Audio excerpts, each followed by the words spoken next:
Malheureusement, la Côte d'Ivoire est beaucoup connue à cause du buzz. Alors que les mêmes influenceurs qui font le buzz ont deux fois d'autres actualités qui passent inaperçues. Des personnalités qui ne sont pas célèbres aussi représentent la Côte d'Ivoire dignement dans d'autres pays. Et malheureusement, ces personnes-là, on n'entend pas trop parler d'eux. On est plutôt focalisé sur le buzz. Alors, tous les mois, j'ai décidé de faire un bilan et de vous dire ce que je sais au niveau des personnalités célèbres et des personnalités qui ont pu représenter la Côte d'Ivoire dignement. On va commencer par ces enfants. Du haut de leur jeune âge, ces deux enfants ont été représentés dignement la Côte d'Ivoire au niveau du concours de dictée. Vous voyez, c'est un concours international. Malheureusement, ils n'ont pas gagné ce concours, mais ils ont été jusqu'à la finale. Il est important qu'on félicite que ces enfants soient encadrés, que le gouvernement les encadre, parce qu'ils ont le mérite d'avoir été représentés la Côte d'Ivoire. On continue. Nous avons ce monsieur Paul Coco, l'un des rares Ivoiriens à avoir une telle compétence aux États-Unis. Monsieur Coco a son diplôme, il a validé son diplôme de PhD en management. Chapeau à vous. Ces personnes-là sont à féliciter, sont encouragées. Le gouvernement doit les recevoir et les féliciter parce qu'il a représenté dignement la Côte d'Ivoire. Bravo. La diaspora ivoirienne au Maroc, vous êtes là. Et Malouès est depuis le 1er juin, ça fait seulement un jour, jusqu'au 11 juin à Rabat. Elle présente son livre au Salon international. Elle va représenter la Côte d'Ivoire. Donc, quel que soit vos opinions, vous devez aller soutenir votre soeur. Vous devez porter le drapeau de la Côte d'Ivoire fièrement. Allez soutenir votre soeur. Et Malouès a besoin de vous. Même si vous n'achetez pas son livre, allez la soutenir moralement et mentalement. On a vu les Nigériens ici, comment ils ont soutenu leur soeur. Nous aussi. Si je pouvais, j'aurais été au Maroc la soutenir. Parce que quand il y a des actes comme ça là, c'est là que les Ivoiriens doivent sortir. C'est là qu'on doit voir la solidarité des Ivoiriens. Allez la soutenir.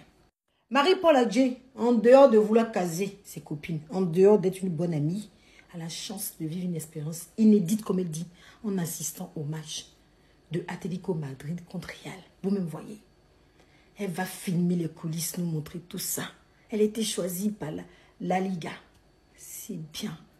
Il y a Canal Plus et d'autres personnes qui l'accompagnent dans cette aventure. Nous devons la soutenir. Moi-même, je m'abonne à Canal Plus pour regarder. Pour regarder ça, c'est important. Soutenons-nous. La Côte d'Ivoire est représentée dignement encore en Espagne. Soutenons-nous vivants. La diaspora ivoirienne au niveau de la France. Votre sœur a projeté son film au niveau de Cannes. Et là, elle va le projeter demain, 3 juin, au niveau de Paris. Je travaille malheureusement. Sinon, ça avec plaisir que j'allais la soutenir. Vous voyez, depuis tout à l'heure, j'ai le t-shirt de la Côte d'Ivoire. Je suis prête. Allez soutenir votre sœur. Certaines personnes traitent Emmanuel Keïta de bafouteuse. Mais on doit la féliciter. Même si c'est dommage, je le dis, que la Côte d'Ivoire, il y a d'autres personnes qui ont beaucoup de talent, qui doivent avoir cette chance d'être animateur. Mais, c'est à féliciter. Elle a bataillé, elle aura son émission de la mode. Et elle a compris hier, s'est servi de ses erreurs pour attendre au dernier moment pour annoncer.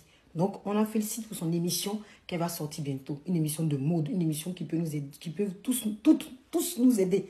Le français m'est blessé, là. Et quoi, doucement, petit truc, il a fait là, il est blessé. Je ne comprends pas. Donc, allez soutenir Emmanuel Keïta qui a besoin de nous.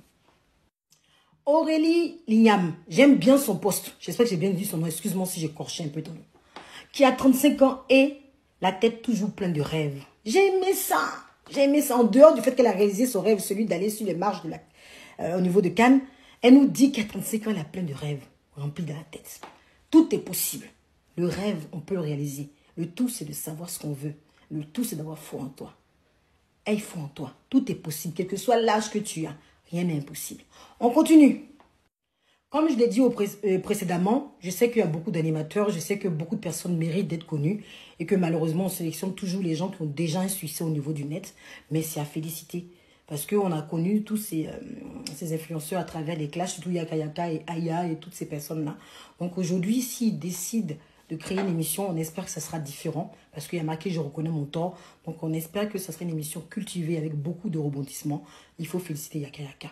Donc à travers cette vidéo, j'espère que je vous ai appris beaucoup de choses. N'hésitez pas à mettre en commentaire, n'hésitez pas à me donner vos avis. S'il y a d'autres choses que j'ai dû oublier pour le mois de mai, moi j'ai fait le tour.